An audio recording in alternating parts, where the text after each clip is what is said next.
Umamin ka nga sa akin, Brianna. Bakit ang daming pera ng wallet mo? Hindi ko po alam, Your Honor.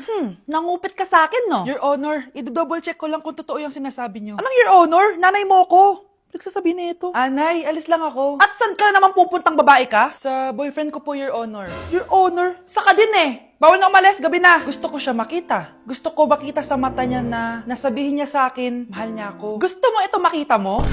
Joke lang, Your Honor. Anak, nakausap ko yung teacher mo kanina at sabi niya, hindi ka daw pumasok ng school? Di po totoo, Your Honor. Your Honor, Your Honor. Pati ikaw? Nag-aral.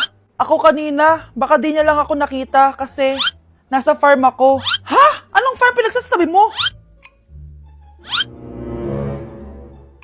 Anak, ba't dila ka ng dila? Butiki ka ba? Nay, sorry. Uso kasi ito, Nay. Ayun na naman tayo sa mga uso-uso. Hindi kayo napapagod, no? Tigilan nyo yan. Mga anak, kain na tayo. Yes, Your Honor. Nandito na kami, Your Honor.